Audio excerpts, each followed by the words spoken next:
Welcome. This is Samantha Skelly, and you are listening to the Hungry for Happiness podcast, where we dig deep and discover how to reconnect into your body, heal your relationship to food, and finally feel the liberation and freedom you desire. Kleenex is encouraged, and pants are optional. What's up, everyone? This is Samantha Skelly, the host of the Hungry for Happiness podcast that we are launching on July the 12th. In the meantime, I have compiled a few snippets of some of the magical moments on the podcast that I want to share with you. Don't forget to opt in for our contest where we are giving away a whole bunch of epic prizes. Don't miss out. About that. It's about dealing with why are you such a controller? Why do you squeeze the living shit out of everything? Why do you just squeeze the life out of everything? And therefore, it's that scarcity. Where does it come from? It comes from this need for security, which is driven by nothing other than insecurity. Nothing other than insecurity. And if people use things like, for example, time and money, it is never time. It is never money.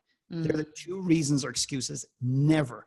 And now in modern day society, we're using our kids. Oh, I'd love to take this risk. I'd love to build this business. But you know what? I've got two kids. And I said, great. Well, all I'd ask you to consider is, do your kids know that you're using them as a reason or an excuse not to grow as a human being? It's fine if you want to use them, but just let them know. That's brilliant. Hey, Johnny and Mary, just to let you know, the reason I don't step out and do what I want to do in this world is because of you guys. I just need to know that you know that, and that's okay. Yeah. Because what you'll find is, as a parent, for example, in 20 years' time, Johnny or Mary come back to you, and they're now 25 or 35. And they, hey, Mom, what do you think I should do in this situation? Which is something you're facing today. And what you'll probably say is, go for it. Live your dreams. Take a risk. But what'll happen is if you don't live it, if you're not a living, breathing element of that in their lives ongoingly, what'll happen is it just becomes a lecture. And their reaction externally or internally is like rolling their eyes going, yeah, okay, Mom. Yeah, Mom, I hear you, Mom. Yeah, Dad, whatever. Where if you do this, what you're going to do is inspire your kids so that conversation doesn't even need to exist in 20 or 30 years from now. Oh my God. That was epic.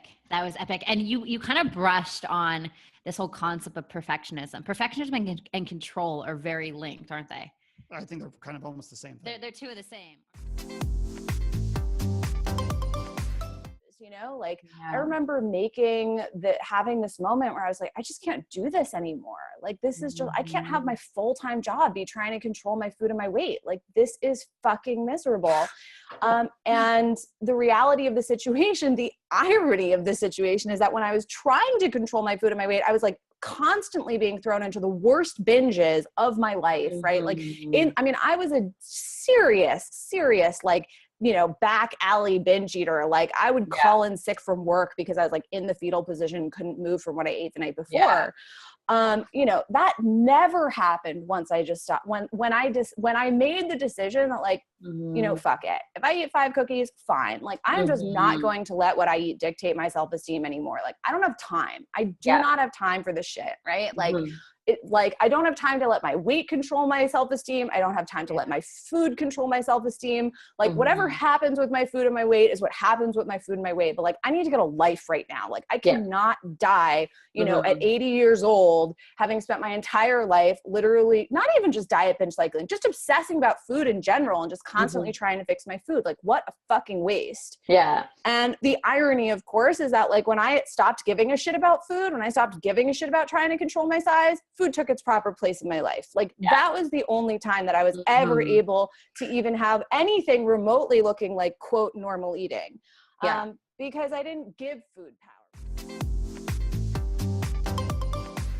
Couple components to it. One is I don't do regret and I don't believe in mistakes.